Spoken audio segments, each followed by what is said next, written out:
Hello everyone, watch this review here with a look at the Green Lantern, Medphyll, and Naut pack from Wave 2.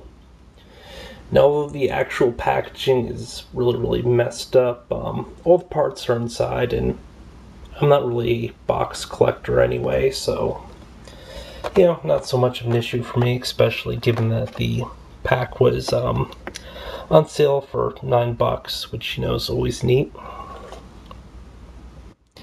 Although originally wasn't so much planning on picking this one up, I do kind of like the sort of design to this, and I figure, an interchangeable Green Lantern does make for a nice display piece, in addition to getting me one step closer to completing Stell. Unfortunately, I still need to find a replacement Kahoo. I'm not 100% sure if I'll complete this wave, but I believe I might at this point. Only time will tell, though. Hold on a second, I'll get this out box. Now, this pack comes with the left leg for Stell, as well as an alternate head to transform the character into Naut Kaloi, or is it not like Koile?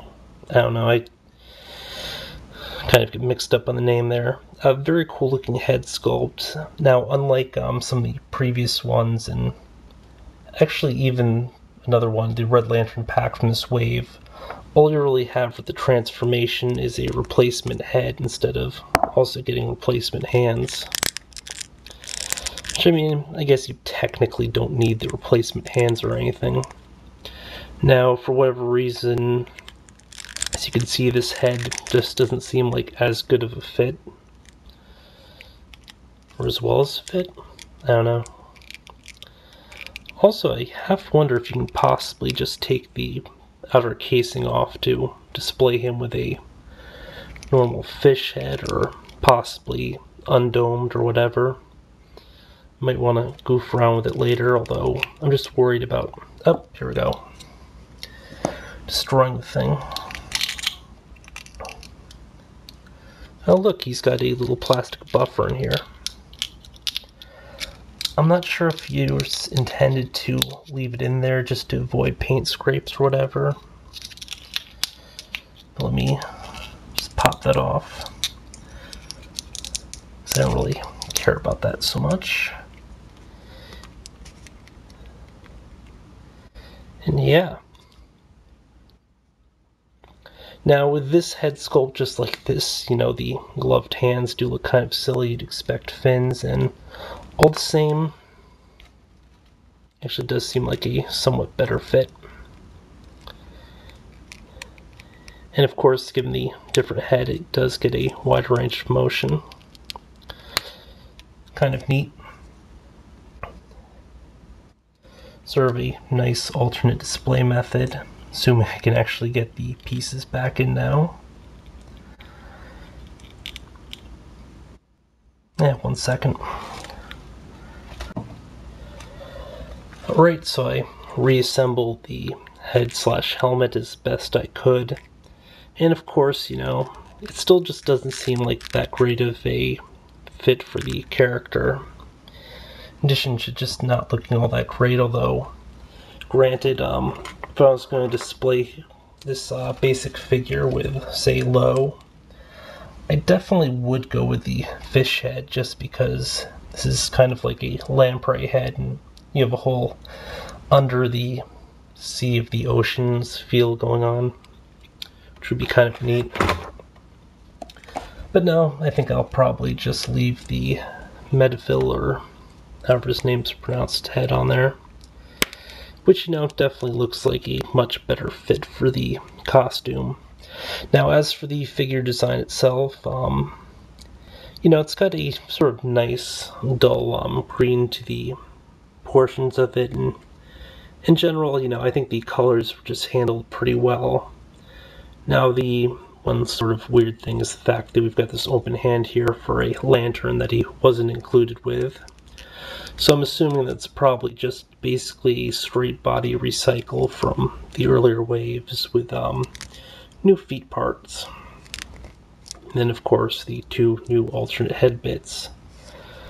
So I mean, definitely not as much effort put into this as a lot of the other stuff in the wave, although all the same, you know, having the alternate parts and stuff gives you the ability to kind of really bulk out your Green Lantern Corps. And you know, I honestly don't own that many non-Earth Green Lanterns, so you know, it does represent a kind of neat opportunity.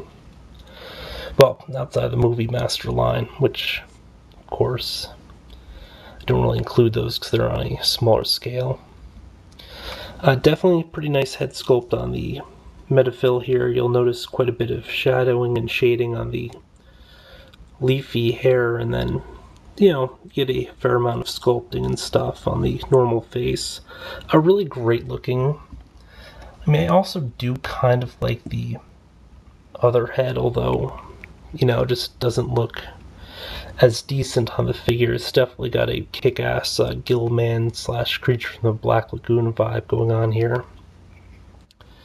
Yeah, I just kind of wish they'd done something a little bit different with that. Very quick run through of articulation. This is all standard stuff.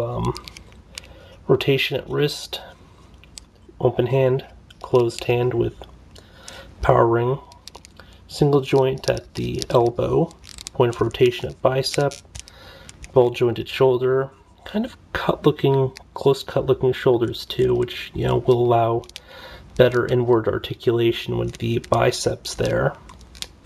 Although it kind of looks a little bit funky.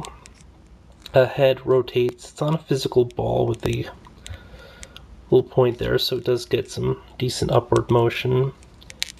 Ab / diaphragm joint. Waist will rotate once there it goes. Had to break that joint in. Legs kick forward, out. Rotation at thigh. Single joint knee. Single joint here at the ankle. And no, maybe we don't get any ankle pivot. Kind of felt like it did. Now, if I have one complaint with the pack, it's just that they didn't include any energy constructs, which, you know, strikes me as kind of being a must for any Green Lantern pack. Although, given that we got a pretty decent alternate head accessory, I mean, I guess it's a little forgivable. But I still kind of wish they would have spent like the extra dime or whatever that might take to toss some sort of unique projectile in there, because you just can't have enough of those. And you know, the Green Lantern Corps can have so many options for that. But yeah, this has been a look at the Medphyll, Naut Kiloi, Naut Lakoi, Naut Lakay. At any rate, the Green Lantern alt pack from the Wave 2 of the Green Lantern Classics, the final wave of the line.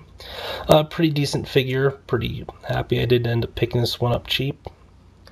Until next time, folks.